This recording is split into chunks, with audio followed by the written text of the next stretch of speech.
Good morning, everybody, and thanks so much for joining us here on KXAN Live. I'm DuPree coming to you from the KXAN Live studio. Hey, you may have noticed those storms blow through overnight, bringing some rain and thunder and lightning and heavy winds. I noticed a few tree branches knocked down on my way to work this morning, but you can see that blue skies out there. Gorgeous view in downtown Austin from our Austonian camera here. However, strong winds came with that cold front that arrived, and that is raising the concerns about high fire danger today.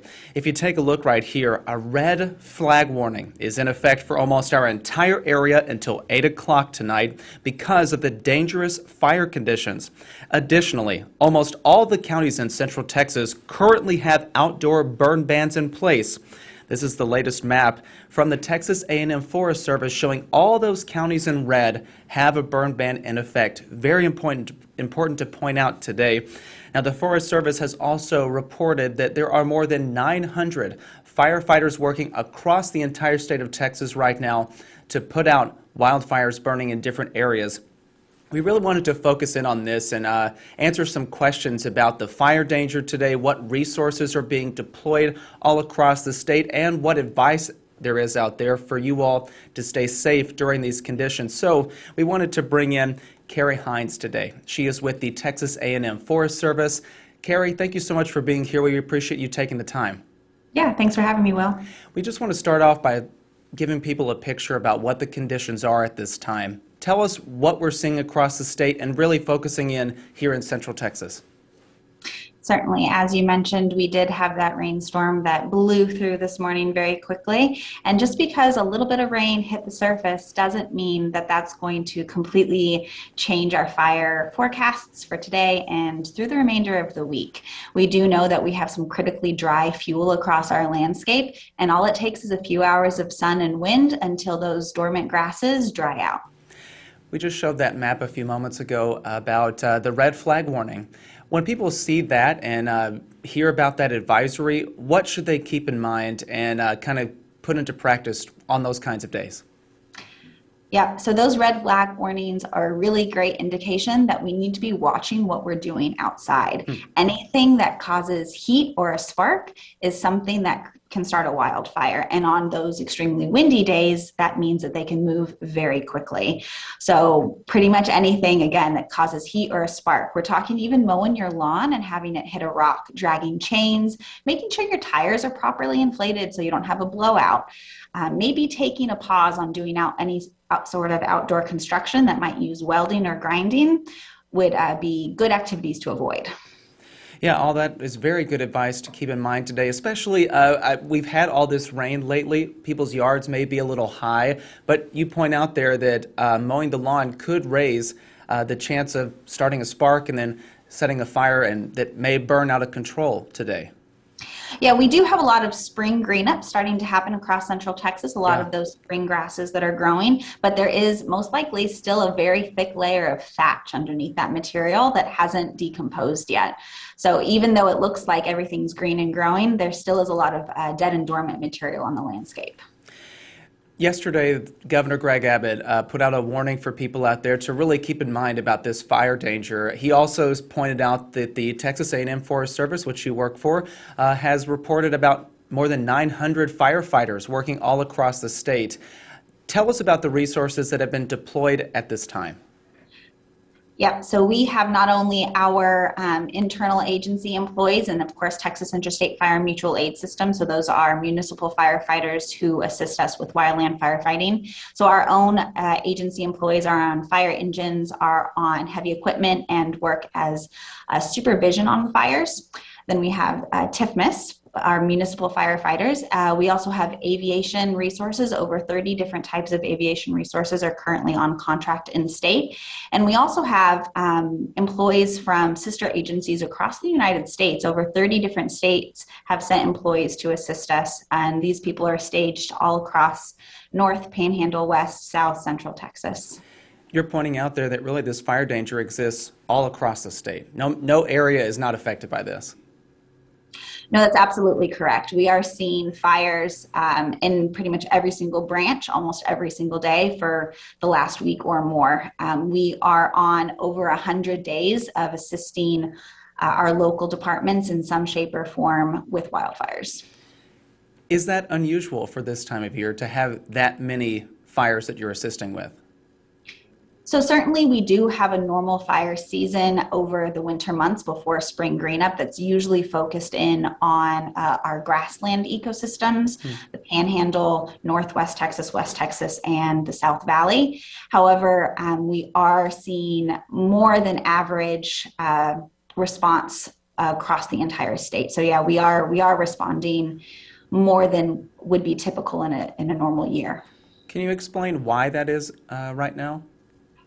So it's a combination of things from the last few years. We've had really great rain. I mean, think last year, right? I mean, we had a phenomenal summer. Things grew extremely well. However, we're going into a weather cycle now where we will be getting less rain than is normal. So we have a lot of growth that happened last year. So that means over the winter months, all of that either died or became dormant. And now we're receiving less rain than normal. So we have drought conditions most of the state. So you combine those two things with high wind days, and you're going to have potential for extreme wildland fire behavior. Can you give us just a sense about what kind of mood the agency is in facing these kinds of risk out there? Is it kind of holding your breath, waiting until the next fire starts up?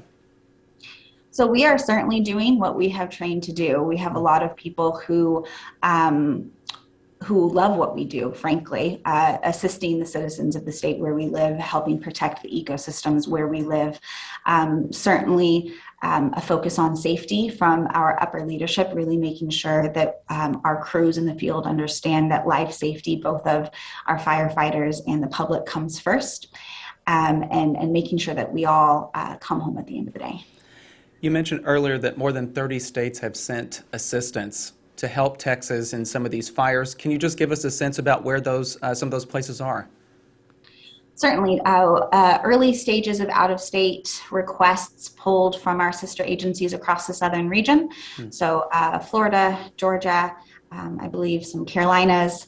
Actually sitting across from the room right now with me is another public information officer who joined us from Alaska. So people and crews from across the state, Montana, Utah, Nevada, lots of different places. It's pretty amazing to hear that. I would imagine that's not too unusual to have that kind of help, but just how beneficial is that to have other states join in these efforts? No, you're exactly correct. It is not uncommon for wildland firefighters to travel the country and assist where needed. Last year, we were able to do that ourselves since we didn't have much of a fire season in Texas. We sent crews across the United States to help with the West Coast fire season. It is critical and very appreciated to have these crews that come in and assist us in our time of need. The answer may be simple, but what's it going to take to change these conditions that we're seeing that have persisted for quite some time now? So we will need not just short-term spurts of rain, we will need long-term soaking rains to change the drought levels across Texas, and that will just come with time. Yeah, and I would imagine it's just kind of a wait and see what the weather will bring. That's exactly correct. You know, if we think back over the last few years, Central Texas hasn't really experienced a major fire season in a number of years. We have had flash droughts, think the summer of 2018, where we were getting fires out near Marble Falls and Horseshoe Bay. And of course, we've had fires a little bit closer to home in Bastrop and Travis County as well, Caldwell County, Lee County. But this fire season, I think, will be a little different. Because of that risk out there, what's the advice that you give to people? You mentioned some of the things at the top of our interview about what people can do to kind of stay safe, but just reiterate some of those things for people to keep in mind today. Certainly. So there's a few different things. Of course, prevention is foremost. If we can stop the fire from starting to begin with, we're already winning the game. But also knowing that we are not completely helpless in the face of wildfires. We know that there are actions that residents can take that absolutely make a difference as to how prepared they are, both in the landscaping choices they make around their house, preparing the house itself. There's a concept called Defensible Space. You can look that up online. A lot of really incredible knowledge and research behind those concepts, but also preparing for evacuation, knowing where those emergency alerts are going to come from in your county. Do you need to sign up for those? In Central Texas, it's Warn Central Texas. You have to sign up online for that service. And also knowing how to evacuate. If you do get that notice that you need to leave your house, especially with our wind-driven fires, you most likely will not have very much time to prepare. So having a go bag ready to go, focusing on the keys, your persons, the pets, your priceless items, your prescriptions, your papers, having those ready to go, and knowing how to get out of your neighborhood, especially if there's more than one way to do so. All very helpful things to share for people today. Unfortunately, because of this high fire danger, if you're just joining us, we have Kari Hines with the Texas A&M Forest Service joining us for an interview to talk about conditions today and what you can do to stay safe when there is this high fire risk. Kari, I wanted to ask you too, do you have a count on how many fires that the Forest Service is assisting with at this time across the state? So at this time, let me pull up, we are, let's see, 1, 2, 3, 4, 5, 6, 7. So we are currently assisting, it looks like at least 10 active fires. Okay. We had a couple, it was over 20 fires that we were requested on yesterday. Most of those were able to be completed by end of shift. But we do have, it looks like about a dozen holdover fires. Some of those are from a week ago and some of them are from just yesterday. Okay. And I would imagine that you all are anticipating that others could start today because of the conditions of the way they are. Do you feel like the agency has enough resources on the state and local side to be able to handle other situations that may pop up soon?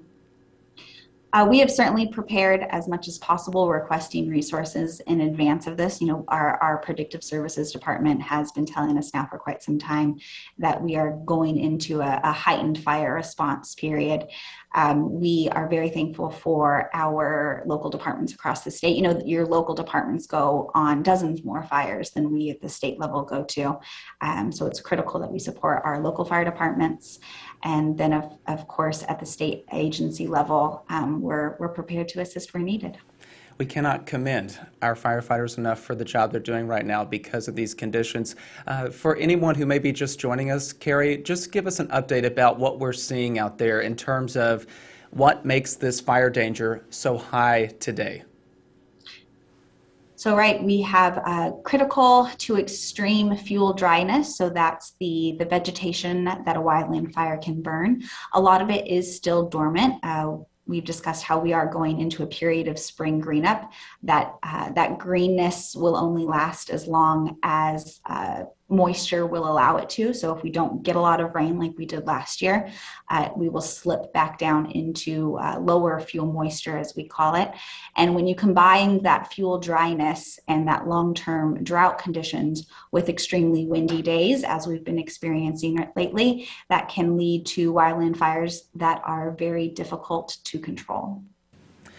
Kari Hines with the Texas A&M Forest Service. I just want to thank you for taking time today. I know it's an incredibly busy time for you all, so this opportunity to get to speak with you about everything is really appreciated. So thank you again for joining us this morning. We appreciate it.